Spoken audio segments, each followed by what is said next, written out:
Hello everyone, welcome back to online study zone. आज की इस वीडियो में लोग बात करेंगे एक बहुत ही छोटा सा और बहुत ही महत्वपूर्ण टॉपिक के बारे में।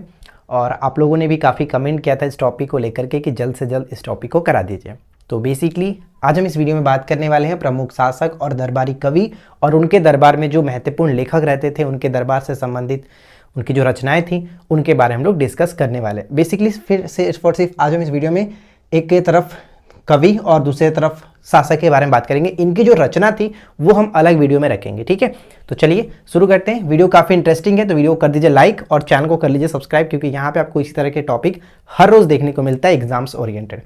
तो शुरू करते हैं। सबसे पहले हमने रखा है कालिदास। अब एक चीज़ मैं आपको और बता दूँ, यहाँ पे जो भी आप देखेंगे वो रैंडमली देखने को मिलेगा, मतलब कि एक शासक का जितने भी दरबारी कवि थे वो मैंने नहीं रखा, क्योंकि इस तरह से अगर आप याद रख लोगे तो कभी भूलोगे नहीं। यहाँ पर आप चंद्रगुप्त द्वितीय देखोगे, फिर यहाँ पे आपको चंद्रगुप्त द्वितीय देखने को मिलेगा, तो एक तरह से आप यहाँ पे एक तरह से प्रैक्टिस सेट की तरह आपको देखने को मिलेगा। तो चलिए ज़्यादा समय लाते हुए शुरू करते हैं। कालिदास किसके दरबार में रहते थे? एक तरफ यहाँ पे कवि हम कह सकते हैं और दूसरी तरफ हमने शासक को रखा है, ठीक है, शासक को रखा है। तो अब हम बार बार इसमें रिपीट नहीं करेंगे कि कालिदास किसके दरबार में रहते थे, बस कालिदास कहेंगे तो आप समझ जाइएगा कि दरबार की बात की जा रही है, ठीक है ना। तो कालिदास किसके दरबार में रहते थे? तो चंद्रगुप्त द्वितीय के दरबार में रहते थे। ये इंपॉर्टेंट है।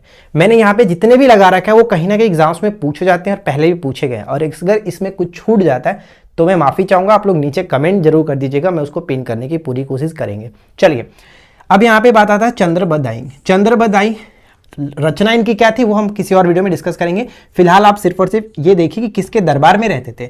चंद्रबदाई जो थे वो पृथ्वीराज चौहान के दरबार में रहते थे, पृथ्वीराज चौहान के दरबार में रहते थे। अब आता है बात बाणभट्ट। बाणभट्ट की बात करें तो ये हर्षवर्धन के दरबार से संबंधित थे, हर्षवर्धन के दरबार में ये रहते थे। हिंसांग किसके समय में ये आए हुए थे? तो हर्षवर्धन के समय में ही आए हुए थे, चीनी यात्री थे। फाहियान की बात करते हैं, फाहियान भी चीनी यात्री था और ये चंद्रगुप्त द्वितीय के दरबार में आया हुआ था, ठीक है, चंद्रगुप्त द्वितीय के दरबार में आया हुआ था। भवभूति इंपॉर्टेंट रहने वाला है। भवभूति यशोवर्मन, ये पॉइंट आपको याद रखना है, यशोवर्मन। राजशेखर किसके दरबार में? तो महेंद्रपाल, राजशेखर महेंद्रपाल। रवि कीर्ति किसके दरबार में? तो पुलकेशिन द्वितीय, रवि कीर्ति पुलकेशिन द्वितीय, ये इंपॉर्टेंट है। इसके बाद हम बात करते हैं अश्वघोष। अश्वघोष हो गया, गुरु पार्श्व हो गए, वसुमित्र हो जाते हैं, चरक जो हो गए और एक नागार्जुन। ये सभी के सभी जो कनिष्क थे उनके दरबार में, कुषाण वंश के शासक कनिष्क के बारे में आप जानते हैं, इनके दरबार से संबंधित थे। अश्वघोष, पार्श्व, वसुमित्र, चरक और नागार्जुन। हरिसेन, हरिसेन बहुत इंपॉर्टेंट, समुद्रगुप्त, ठीक है, समुद्रगुप्त भारत के नेपोलियन के नाम से फेमस है। अमर सिंह की बात करते हैं, चंद्रगुप्त द्वितीय यहाँ पे करेक्ट होगा, अमर सिंह। उसके बाद यहाँ पे आता है डांडी। डांडी नरसिंह वर्मन द्वितीय, नरसिंह वर्मन द्वितीय, ये नाम याद रखना है। कम्बन की बात करते हैं जिन्होंने तमिल रामायण की रचना की थी, कम्बन जो कि चोलों के समय से ये संबंध रखते थे। तो चलिए यहाँ पे हम फटाक से रिपीट कर लेते हैं एक बार फिर से। कालिदास किसके दरबार में? चंद्रगुप्त द्वितीय। चंद्रबदाई पृथ्वीराज चौहान। बाणभट्ट की बात करते हैं, बाणभट्ट आपके हो गए हर्षवर्धन, बाणभट्ट हर्षवर्धन। हिंसांग किसके दरबार में आए हुए थे? जल्दी जल्दी रिपीट करिए। हिंसांग हर्षवर्धन के समय में। फाहियान किसके समय में? तो फाहियान आपके चंद्रगुप्त द्वितीय के दरबार में। भवभूति, भवभूति यहाँ पे यशोवर्मन। राजशेखर हो गए किसके दरबार में? महेंद्रपाल, प्रतिहार जो शासक थे महेंद्रपाल, उनके समय में। रवि कीर्ति की बात करते हैं, रवि कीर्ति पुलकेशिन द्वितीय। अश्वघोष चरक, अश्वघोष चरक हो गया, पार्श्व हो गया, नागार्जुन, वसुमित्र, ये सभी के सभी कनिष्क के दरबार में। हरिसेन, समुद्रगुप्त। अमर सिंह की बात करते तो ये फिर से चंद्रगुप्त द्वितीय आ जाएंगे। डांडी नरसिंह वर्मन द्वितीय, कंबन चोल। तो ये इस तरह के लाइन आपका कंप्लीट हो गया। इधर के हमने सारी चीजों को देख लिया। अब बढ़ते हैं सेकंड पॉइंट्स पे। सेकंड पॉइंट्स में विलहन हो गया या फिर विज्ञानेश्वर। विलहन थे और एक विज्ञानेश्वर थे। इनकी दोनों रचनाओं भी काफी इंपॉर्टेंट है, वो हम किसी और वीडियो में देखेंगे। तो यहाँ पे देखिए विक्रमादित्य षष्ठ यानी विक्रमादित्य छठे के दरबार में रहते थे विलहन और विज्ञानेश्वर। इसके बाद यहाँ पे आता है सोमदेव, ठीक है, सोमदेव विग्रहराज चतुर्थ, विग्रहराज चतुर्थ, विग्रहराज चतुर्थ सोमदेव। अमीर खुसरो, नाम आपने बहुत बार सुना होगा। अमीर खुसरो अलाउद्दीन खिलजी के साथ साथ दिल्ली के 7 अलग अलग शासकों के समय से ये संबंधित थे। श्रीपोन की बात करते हैं, श्रीपोन कृष्ण तृतीय, श्रीपोन कृष्ण तृतीय, राष्ट्रकूट के शासक कृष्ण तृतीय। भारवी कौन किसके समय में? तो ये यशोवर्मन, भारवी यशोवर्मन। और यहाँ पे हमने देखा था क्या, भवभूति भी यशोवर्मन के समय के थे। जयदेव, जयदेव जिनकी रचना काफी महत्वपूर्ण है, गीत गोविंद, नाम याद है ना, गीत गोविंद। जयदेव लक्ष्मण सेन के दरबार में। तेनालीराम बहुत बार सुना आपने, तो कृष्णदेवराय के समय से संबंध है तेनालीराम। उसके बाद यहाँ पे विशाखदत्त, विशाखदत्त इनकी रचना क्या थी, सबसे इंपॉर्टेंट, मुद्रा राक्षस। तो यहाँ पे देखिए चंद्रगुप्त द्वितीय। अब यहाँ पे अकबर के कुछ नवरत्न भी हैं और यहाँ पे उनके दरबार में कुछ और भी जो सुशोभित करते थे वो, जैसे यहाँ पे देखिए तुलसीदास होगा, मैंने दार लिख दिया, तो तुलसीदास इनके समय में रहते थे, जबकि कालिदास चंद्रगुप्त द्वितीय के दरबार में। ये दोनों बहुत बार इंपॉर्टेंट है, दोनों बार पूछा जाता है। तो तुलसीदास अकबर के संबंध में, जबकि कालिदास चंद्रगुप्त द्वितीय के दरबार में रहते थे। नाम याद रखेंगे। बीरबल तो आपको पता ही है, तानसेन इनके नवरत्नों में से एक थे, बीरबल नवरत्नों में से एक थे।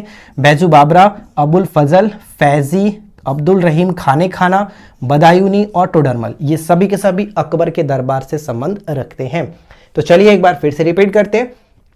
क्या यहाँ पे विल्हड़ और विज्ञानेश्वर, विक्रमादित्य षष्ठ यानी कि विक्रमादित्य छठे की बात है।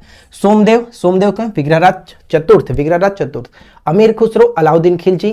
श्री पोन की बात करते हैं, कृष्ण तृतीय, भारवी यशोवर्मन, जयदेव लक्ष्मण सेन, तेनालीराम कृष्णदेवराय, विशाखदत्त चंद्रगुप्त द्वितीय।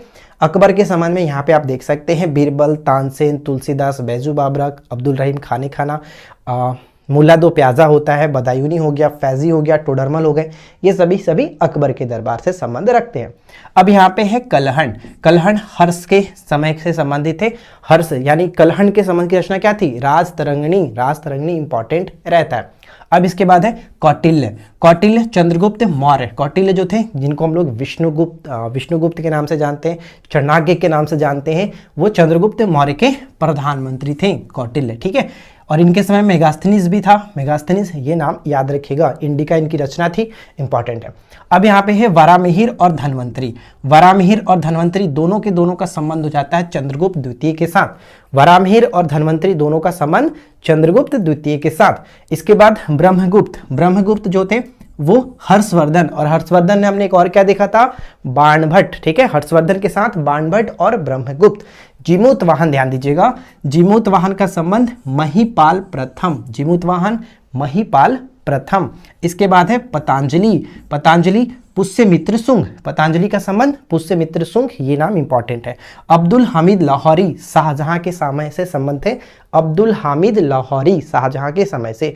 फिरदौसी हो गया, अलबरूनी हो गया, उतबी हो गया, ये तीनों का संबंध हो जाता है मोहम्मद गजनवी के साथ, मोहम्मद गजनवी के साथ। और अल्सानी पेदाना जो थे वो अष्टदिग्गजों में से, कृष्णदेवराय के अष्टदिग्गजों में से एक थे, कृष्णदेवराय के साथ संबंध रखते हैं अल्सानी पेदाना, ये नाम याद रखिएगा। तो इधर का भी एक बार रिपीट कर लेते हैं। चलिए, कलहण जो थे वो हर्ष के दरबार में रहते थे। उधर की बात करते कौटिल्य, चाणक्य कह सकते हैं, विष्णुगुप्त या फिर मेगास्थनी, दोनों की बात करें तो ये चंद्रगुप्त मौर्य के दरबार में रहते थे। इसके बाद यहाँ पे हम देखते हैं वरामिहिर, वरामिहिर और धन्वंतरी, ये आपका चंद्रगुप्त द्वितीय हो गए। ब्रह्मगुप्त, हर्षवर्धन, जीमूतवाहन, महिपाल प्रथम, पतंजलि, पुष्यमित्र शुंग, अब्दुल हमीद लाहौरी, शाहजहां के समय से संबंध है। फिरदौसी, उतबी या फिर अलबरूनी, इनका संबंध हो जाता है मोहम्मद गजनवी के साथ। और लास्ट में हम यहाँ पे देख रहे हैं अल्सानी पेदाना, ये कृष्णदेवराय के साथ संबंध रखते हैं। तो आशा करते हैं कि आप लोगों को ये छोटा सा वीडियो अच्छा लगा होगा और प्रमुख शासक और उनके दरबारी कवि से संबंधित, लेखक से संबंधित जो महत्वपूर्ण पॉइंट्स थे वो हमने कवर किया। वीडियो अगर आपको अच्छा लगा हो तो लाइक एंड शेयर जरूर करिएगा। चैनल पे पहली बार है तो सब्सक्राइब करके नोटिफिकेशन बेल आइकन को ऑल पे सेट कर लीजिए। और हम आपको बहुत जल्द बताने वाले हैं कि लास्ट टाइम में आपको कौन कौन से टॉपिक को रिवाइज कर लेना है जो हमारे चैनल पे अवेलेबल है, ठीक है। और रही बात इनके लेखक के, जैसे विल्हण, विज्ञानेश्वर जैसे मिताक्षरा के लेखक थे, उसी तरह से विल्हण विक्रमांक चरित्र के लेखक थे। तो बहुत सारे जो इनमें आप देख रहे हैं उनकी अलग अलग रचनाएं भी हैं, उनको हम एक अलग वीडियो में रखेंगे ताकि आपको याद करने में कोई समस्या ना हो, ठीक है। तो उम्मीद करते हैं वीडियो पसंद आया होगा। वीडियो अच्छा लगा हो तो प्लीज़ लाइक ज़रूर करिएगा। मिलते हैं नेक्स्ट क्लास में। Thanks for watching.